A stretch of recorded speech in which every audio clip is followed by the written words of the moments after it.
नमस्कार। राति 8 बजेको जनता समाचारमा स्वागत छ। म काफिरी पौडेल। म मिलन बजगाई। सबैभन्दा पहिले प्रमुख समाचार। स्थानीय तह निर्वाचनको मिति घोषणा नहुँदै निर्वाचन आयोगलाई चुनावको चटारो।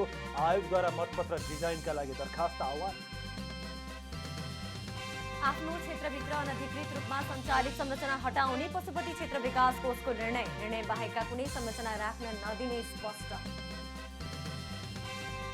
5G सेवा तत्काल परीक्षण गर्न टेलिकमलाई सञ्चार मन्त्री कार्कीको निर्देशन। मध्य पहाडी राजमार्गमा सूचना महामार्ग निर्माण गर्ने काममा ढिलाइ नगर्न सचेत। युक्रेनलाई लिएर बढेको तनावका बीच रुसलाई चीनको साथ। चीन पनि नेटो विस्तारको विपक्षमा।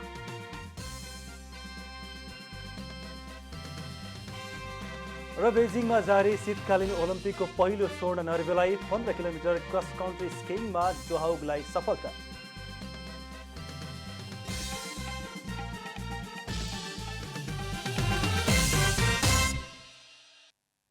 अब पूरा समाचार।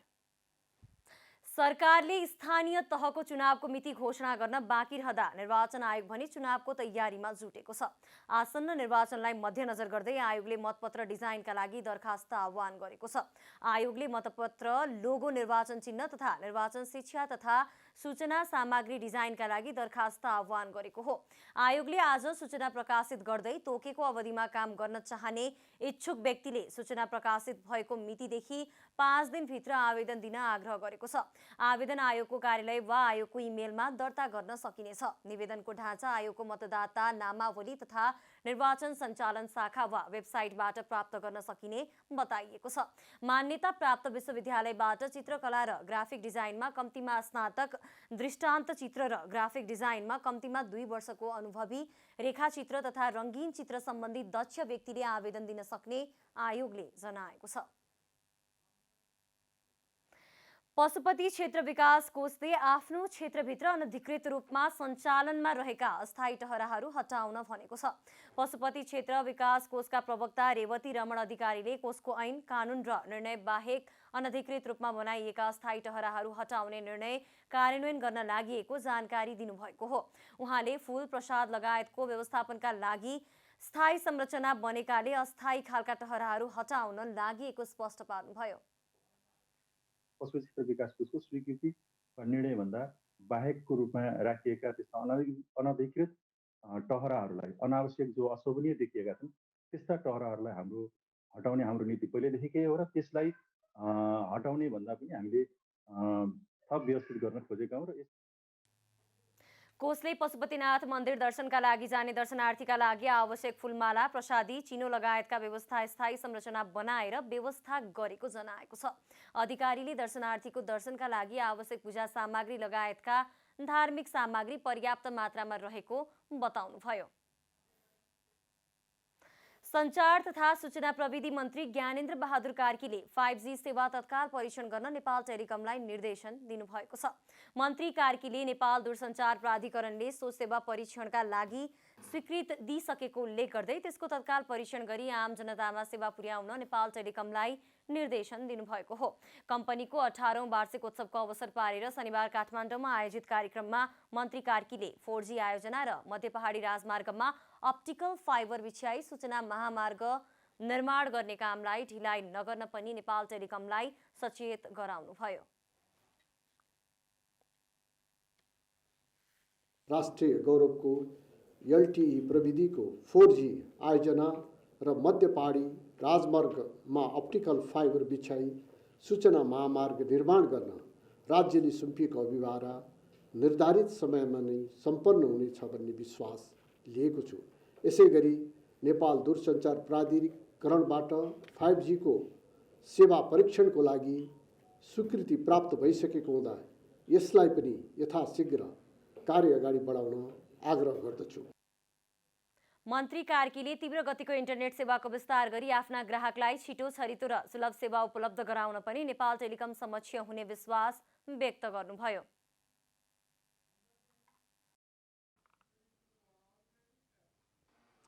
नेकपा एकीकृत समाजवादीका प्रचार विभाग प्रमुख जगन्नाथ खतिवड़ाले एमाले नीति नियमहरू विरुद्ध विद्रोह गरेको बताउनु भएको छ। शनिबार समाजवादी प्रेस सङ्गठन नेपालको काठमाडौँ जिल्ला स्तरीय प्रथम भेलामा नेता खतिवड़ाले विद्रोहलाई अनुशासित ढङ्गले अगाडि बढाउन नयाँ सङ्गठन जरुरी भएको भन्दै कमी कमजोरीलाई सच्याउँदै भोलिका दिनमा पार्टीलाई अझ बलियो बनाउने बताउनुभयो। संगठन अब संस्थागत क्षमताको हिसाबले सुदृढ, विचारको हिसाबले सुदृढ सङ्गठन बन्नुपर्ने परिस्थितिमा छौँ। यो काठमाडौँ जिल्लाको यो पहिलो अभ्यास। तपाईँहरूले त्यही सङ्गठित हुने, एउटै विचार प्रणालीमा आफूलाई आबद्ध बनाउने, एउटै प्रकारको विश्लेषणको कोण सबैको अगाडि प्रस्तुत गर्ने, सङ्गठित भएर अगाडि बढ्ने कुरामा यहाँहरू लाग्नु भएको छ।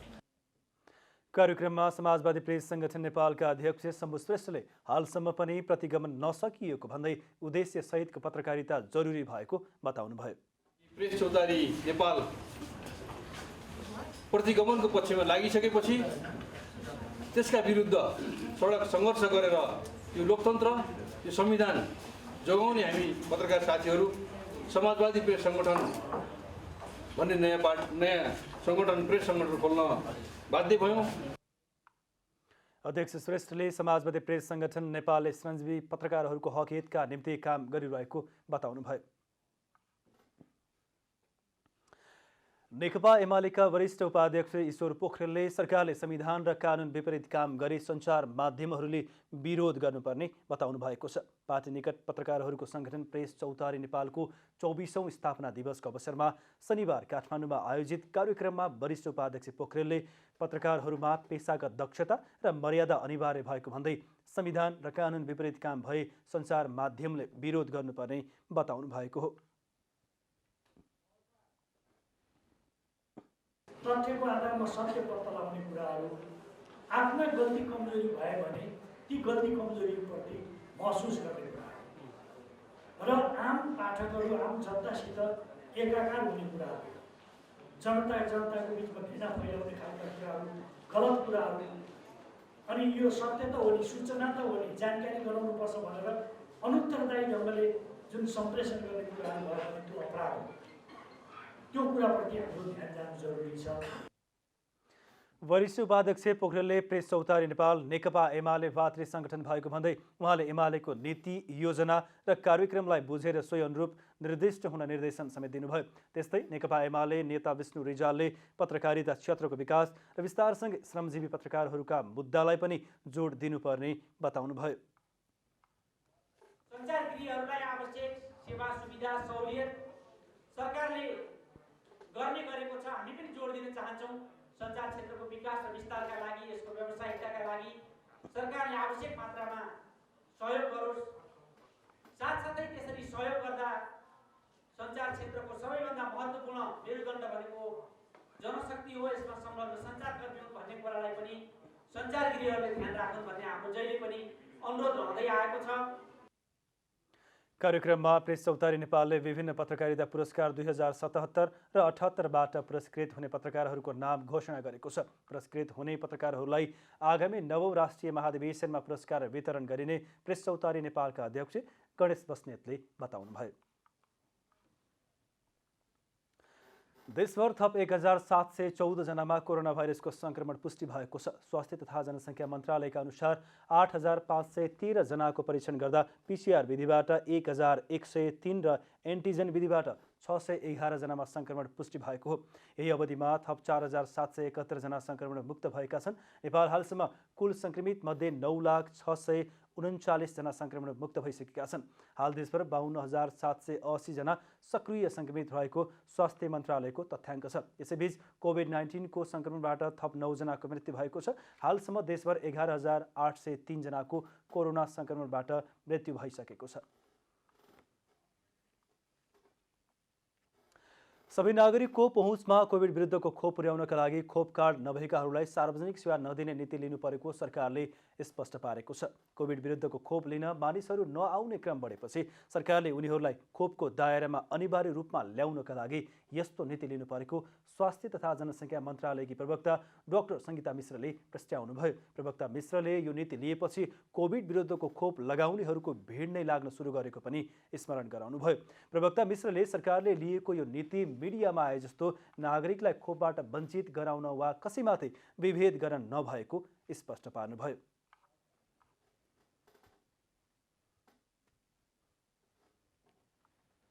मानिसले यदि उसँग खोप कार्ड छैन भने ऊ पहिले गएर खोप लिन्छ अनि मात्रै सेवा लिन आउन् भन्ने कुरा हो।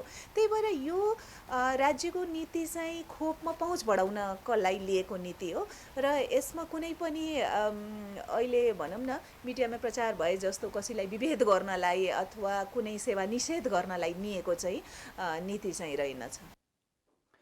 सार्वजनिक सेवा दिने ठाउँ नजिकै कोभिड विरुद्धको खोप केन्द्रको व्यवस्था गरेर सो सेवा लिनुअघि कोभिड विरुद्धको खोप लिन सहज हुने व्यवस्था सरकारले गरेको स्वास्थ्य तथा जनसङ्ख्या मन्त्रालयको भनाइ छ। इम्युनिटी रेस्पोन्स गर्न सहज हुने भएकाले जुनसुकै खोप लगाएका नागरिकहरूले पनि बुस्टर खोपको लागि फरक खोप लगाउन पाउने गरी माथिल्लो निर्णय आएको पनि स्पष्ट पार्नुभयो। कोभिडको रिसर्च र डेटा दैनिक परिवर्तन हुने भएकाले यसका निर्णयहरू पनि परिवर्तन गरिरहनु परेको सरकारको स्पष्टीकरण छ।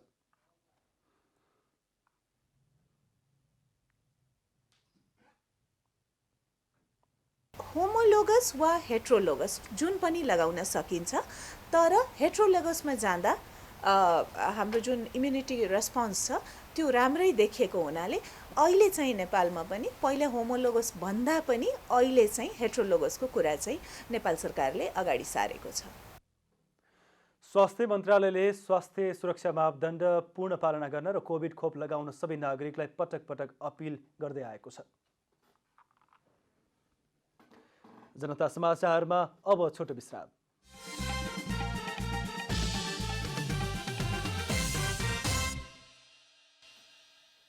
जनता समाचारमा अब थप समाचार। नैतिकता पालना र सबैको भलाइमा केन्द्रित हुन सकेमा मात्रै अन्योलताको अवस्था अन्त्य हुने ज्योतिषार्य रुद्रनाथ अधिकारीले बताउनु भएको छ।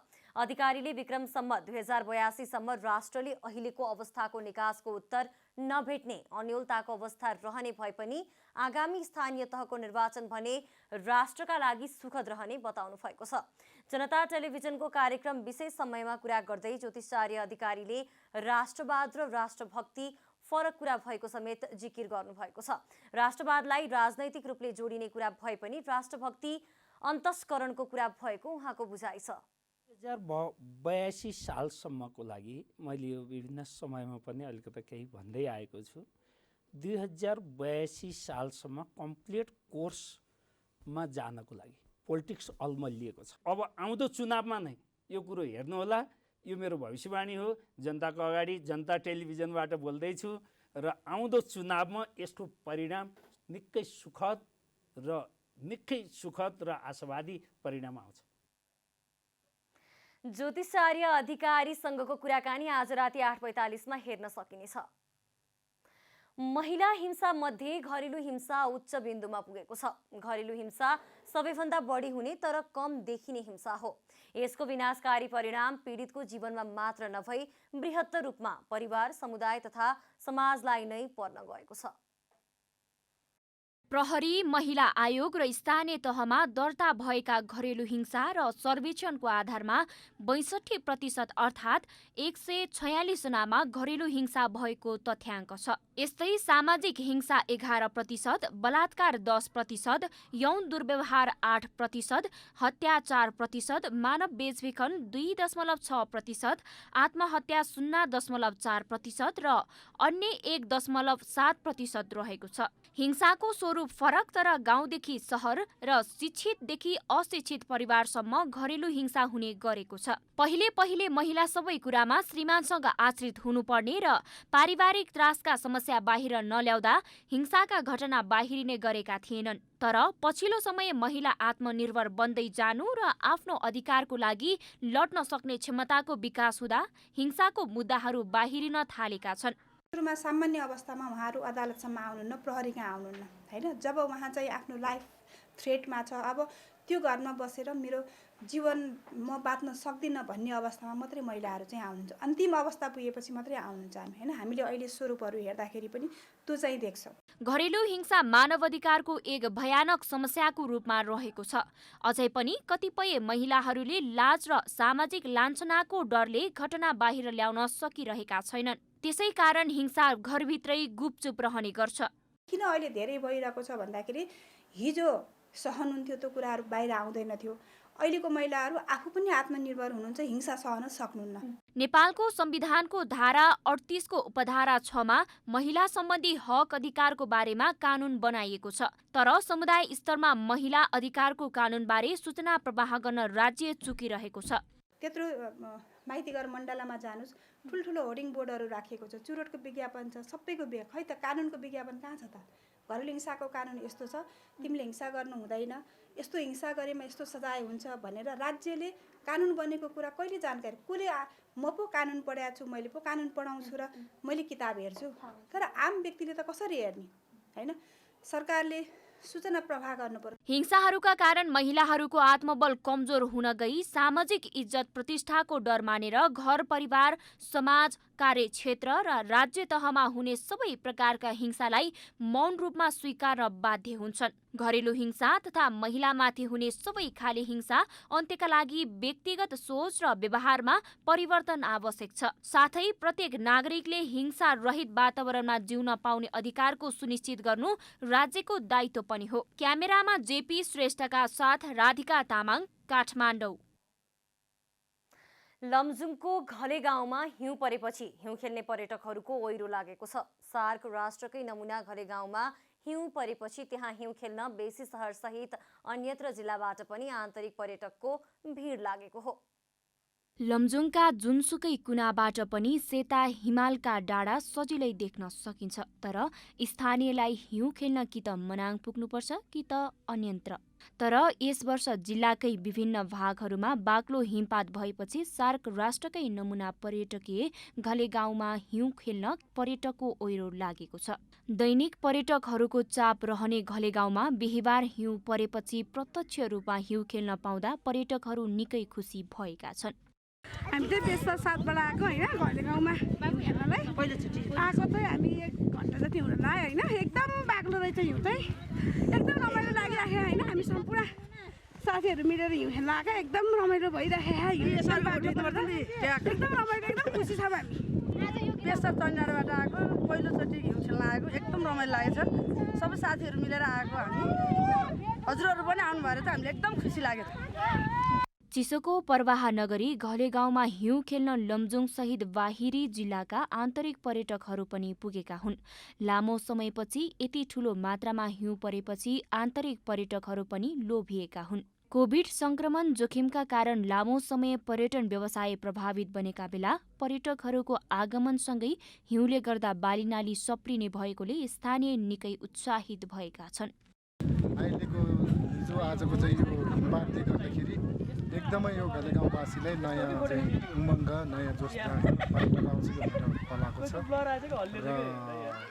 तपाईँहरूले देखिरहेछ होला आज पनि यो डाँडाकाँडामा, यो डाँडाहरूमा, तपाईँको ग्राउन्डमा सबैतिर गाउँभरि एकदम चाहिँ आन्तरिक पर्यटकको घुइँचो लागेको छ। पर्यटकीय घले गाउँमा गत वर्ष पनि सामान्य हिमवर्षा भएको थियो।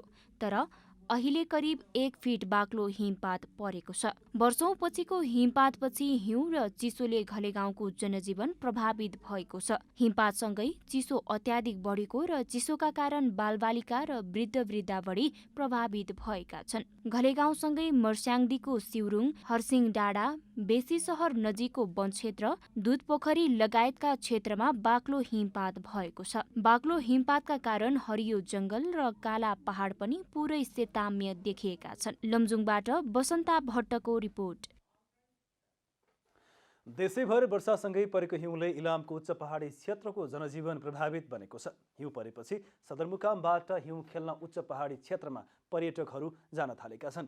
इलामको उच्च पहाडी क्षेत्रमा यस वर्ष पटक पटक वर्षासँगै हिउँ परेपछि उक्त क्षेत्रका बासिन्दाको जनजीवन कष्टकर बनेको छ। लगातारको हिमपात र झरीका कारण पूर्वी पहाडी जिल्लाको जनजीवन कष्टकर बन्दै गएको हो। यो 1 वर्षभन्दा यस पटक धेरै हिउँ परेको छ।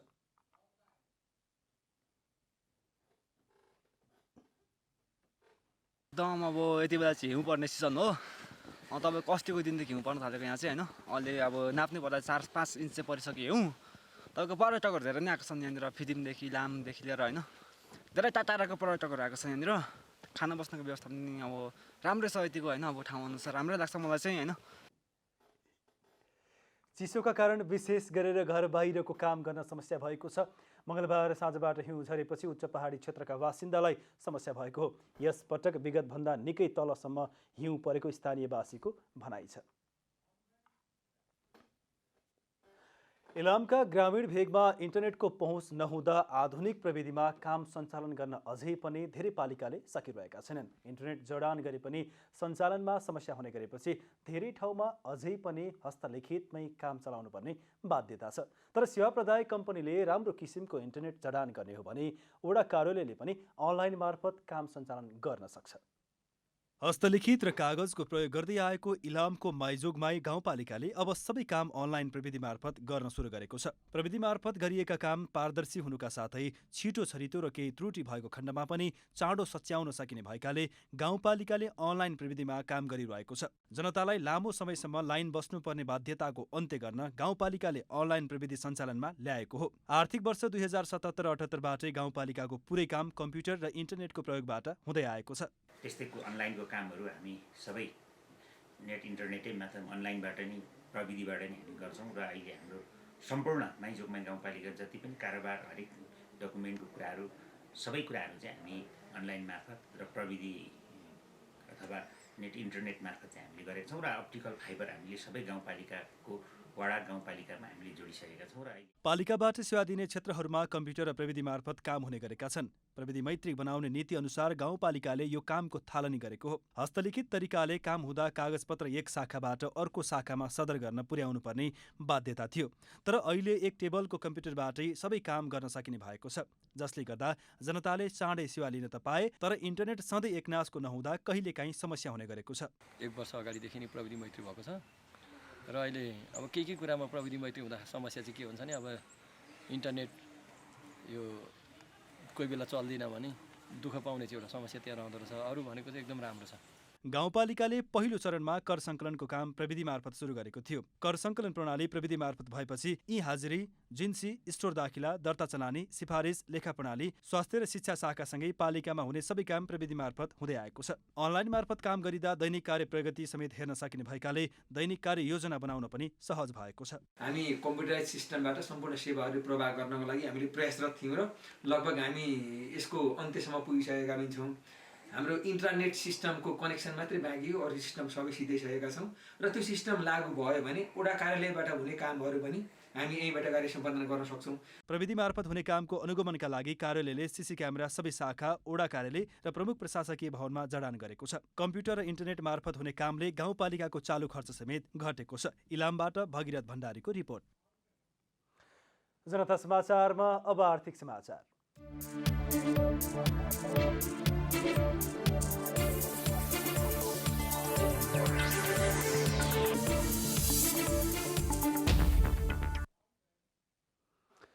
पछिल्लो एक सातामा शेयर बजार मापक नेप्से परिसूचक 106.82 अङ्कले वृद्धि भएको छ। गत साताको बिहिबार अन्तिम कारोबारको दिन नेप्से 151.61 अङ्कले गिरावट आएर 2769.93 अङ्कमा झरेको थियो। यो साता 4 दिन कारोबार भएको नेप्से परिसूचक 2 दिन बजार ओह्रालो लाग्दा 2 दिन भने वृद्धि भएको छ। यो साताको 4 दिनको कारोबारमा नेप्से परिसूचक 106.82 अङ्कले बढेर 2876.74 बिन्दुमा पुगेको छ। अघिल्लो साता 151.61 अङ्कले गिरावट आएको नेप्से परिसूचक यो साता भने 106.82 अङ्कले वृद्धि भएको छ। साताको पहिलो कारोबारको दिन आइतबार नेप्से परिसूचक 105.55 अङ्क बढेर 2885.53 बिन्दुमा पुगेको छ। साताको पहिलो कारोबारको दिन आइतबार नेप्से परिसूचक 105.55 अङ्क बढेर 2885.53 बिन्दुमा पुगेको थियो। उक्त दिन कारोबारमा आएका 231 कम्पनीको 1,21,55,000 किता सेयर 6,32,42,42,74,000 रुपियाँ बराबरको खरिद बिक्री भएको थियो। उक्त दिन कारोबारमा आएका 231 कम्पनीको 1,21,55,000 किता सेयर 6,32,42,74,000 रुपियाँ बराबरको खरिद बिक्री भएको थियो। साताको दोस्रो कारोबार सोमबारको दिन नेप्सेमा 13.5 अङ्कले गिरावट आएको थियो। आइतबार 105.55 अङ्कले वृद्धि भएको नेप्से सोमबार भने 13.48 अङ्क घटेर 2,872.05 बिन्दुमा छरेको थियो भने 5,15,41,77,000 रुपियाँ बराबरको सेयर खरिद बिक्री भएको थियो। सोमबार 13 अङ्कले गिरावट आएको नेप्से परिसूचक मङ्गलबार भने वृद्धि भएको थियो। मङ्गलबार नेप्से 19.29 अङ्कले बढेर 2,891.34 बिन्दुमा पुग्दा 5,15,00,00,000 रुपियाँको सेयर कारोबार भएको थियो। साताको बुधबार भने तामाङ जातिको मुख्य पर्व सोनाम लोछार परेकाले सरकारले सार्वजनिक बिदा दिएको थियो। सार्वजनिक बिदाको दिन नेप्से कारोबार भने बन्द रह्यो। त्यस्तै साताको अन्तिम कारोबारका दिन बिहीबार नेप्से सूचक 14.58 अङ्कले घटेर 2,876.75 बिन्दुमा छरेको छ। बिहीबार कारोबारमा आएका 224 कम्पनीको 1,57,80,713 किता सेयर 8,61,21,74,162 रुपियाँ बराबरको कारोबार भएको छ। पछिल्लो एक सातामा नेप्से परिसूचकसँगै लगानीकर्ताको सम्पत्तिमा पनि वृद्धि भएको छ। गत साता 2,13,90,00,000 रुपियाँले गिरावट आएको लगानीकर्ताको सम्पत्ति यो साता भने 1,36,74,00,000 रुपियाँले वृद्धि भएको छ। जनता समाचारमा अब छोटो विश्राम।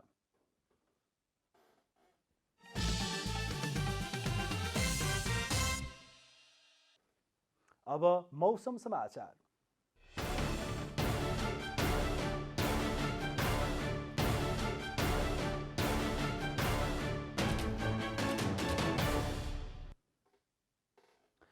आज प्रदेश नम्बर 1 मध्य प्रदेश, बागमती र गण्डकी प्रदेशमा आंशिकदेखि सामान्य बदली रही अन्य प्रदेशमा आंशिक बदली रहनेछ। देशका पूर्वी तथा मध्य भूभागका उच्च पहाडी तथा हिमाली भूभागका थोरै स्थानहरूमा हल्का हिमपातको सम्भावना रहेको छ।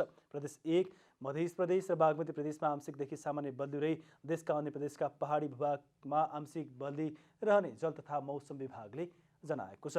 अब देशभरका विभिन्न स्थानका मौसम सम्बन्धी थप विवरण।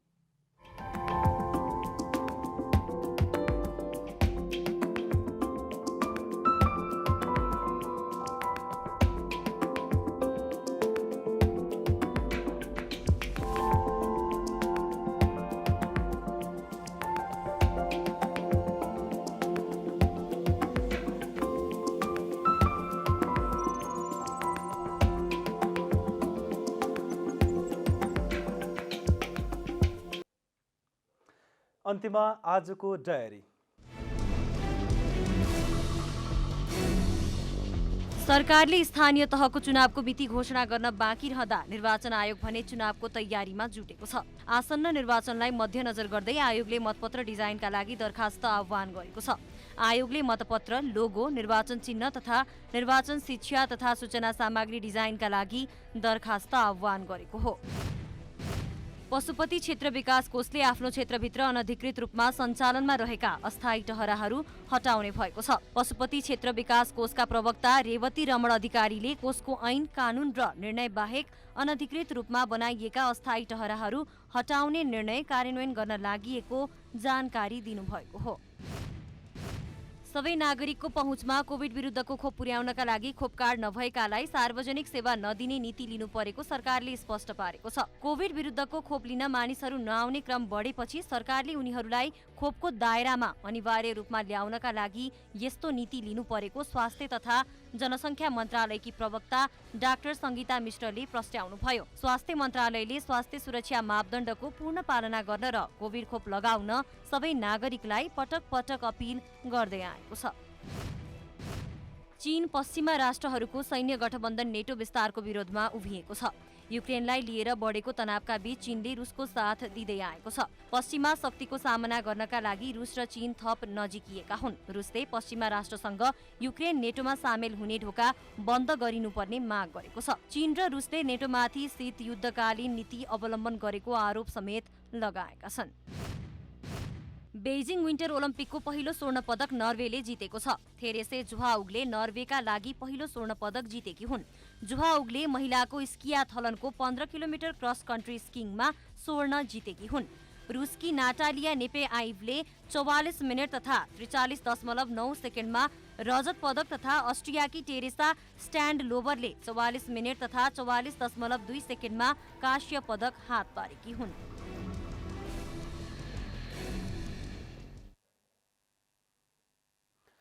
जनता समाचार अहिलेलाई यति नै। जनताद्वारा जनताका लागि प्रसारित जनता टेलिभिजनका कार्यक्रमहरू युट्युब, ट्विटर, फेसबुक र हाम्रो वेबसाइट जनतासमाचार.com मा पनि पढ्न र हेर्न सक्नुहुनेछ। नमस्कार।